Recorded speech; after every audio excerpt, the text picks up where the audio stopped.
जयपुर के रामनिवास गार्डन में विशाल विप्र सभा का आयोजन किया जाएगा।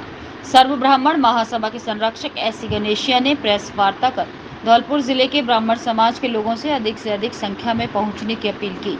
प्रेस वार्ता के दौरान उन्होंने सभी राजनीतिक दलों पर ब्राह्मण समाज के शोषण करने के आरोप भी लगाए हैं। उन्होंने कहा, समूचे देश में ब्राह्मण समाज उपेक्षित हो रहा है। किसी भी राजनीतिक दल में ब्राह्मण समाज को प्रभुत्व नहीं मिल रहा।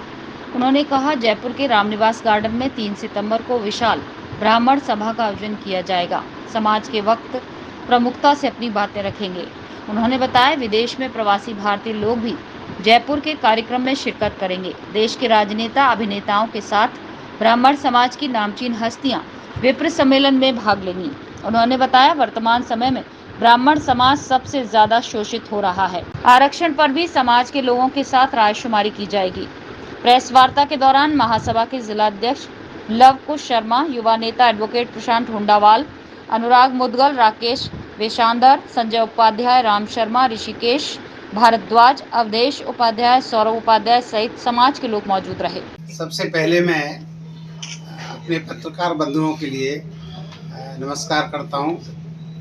आपके धौलपुर में आने का मकसद जो है, जो 3 तारीख को ब्राह्मण समागम हो रहा है, पूरे देश से ही नहीं दुनिया से जो है ब्राह्मण जो है जयपुर में 3 तारीख को आ रहे हैं। चूँकि मैं सर्व ब्राह्मण महासभा का राष्ट्रीय मुख्य संरक्षक होने के नाते मेरा प्रयास ये है कि कैसे ब्राह्मण समाज की समस्याओं को सरकार तक, पार्टियों तक पहुंचा जाए, जिससे कि किसी भी प्रकार की कोई समस्या का समाधान पार्टियां भी और साथ साथ जो है सरकार अपने एजेंडे में ले। ब्राह्मण कभी किसी वर्ग, धर्म, जाति विशेष के खिलाफ कभी ना था, ना है, ना कभी होगा, क्योंकि ब्राह्मण हमेशा हर जाति धर्म का कल्याण चाहता है। ब्रह्मा जी ने भी कहा था कि ब्राह्मण का आशीर्वाद के बिना कोई भी जाति, कोई भी धर्म उन्नति खुश नहीं हो सकता। लेकिन ब्राह्मण की ड्यूटी उससे भी ज़्यादा ऊपर होती है कि किसी जाति वर्ग की आलोचना प्रत्यालोचना करने, उसके उत्थान में किसी प्रकार की रुकावट बनने के लिए ब्राह्मण कभी बीच में नहीं आना चाहिए।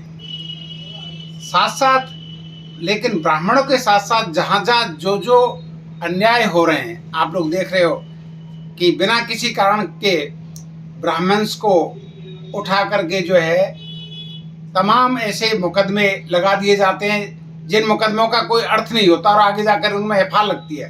तो ऐसे मैटर्स में जो है ध्यान देने वाली बात है, ये चीज़ ऐसी है कि जिनको हम उठाएं।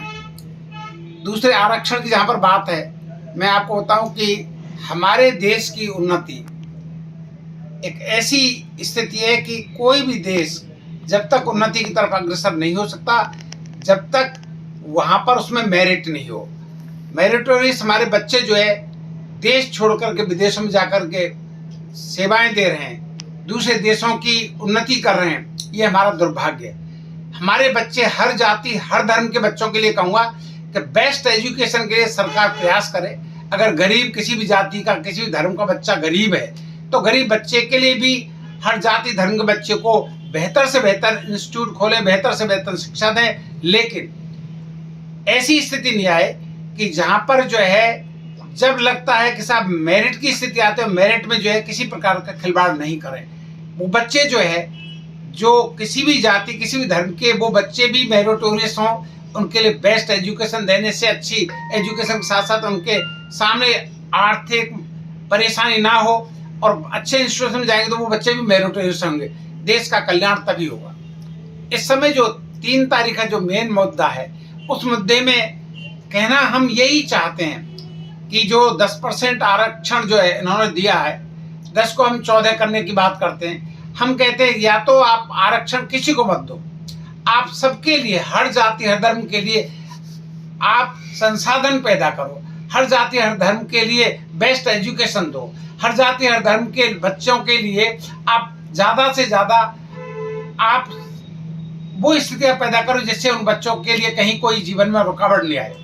लेकिन आप ये सोच के चलोगे कि किसी भी धर्म को, किसी भी जाति को अगर आप आगे बढ़ने से रोकोगे तो निश्चित एक विद्रोह पैदा होगा देश के अंदर। और ये जो आज की तारीख में एक बड़ा पैशन जो चल रहा है, हर जाति जो है अपने सर गिनाने के लिए जो है इकट्ठे होते हैं और आकर के अपनी मांगे रखते हैं, और सरकार बड़े सम्मान से, बड़े अच्छे ढंग से, ऐसा लगता है कि जैसे उनके सामने झुक रही है। तो हो सकता है कि हमारे मन में भी यही बात हो कि तभी सरकार सुन पाएगी जब हम लोग जो है अपनी हैसियत, अपनी ताकत और अपनी जो संख्या है, तो संख्या बल आपके डेमोक्रेसी का एक बहुत बड़ी ताकत है। तो संख्या बल दिखाने के लिए ये 3 तारीख को जो आपका आयोजन है, उस आयोजन में सब अच्छे ढंग से सम्मानित तरीके से मांगे हैं। उन मांगों में कोई ऐसी मांग नहीं है जिस मांग को किसी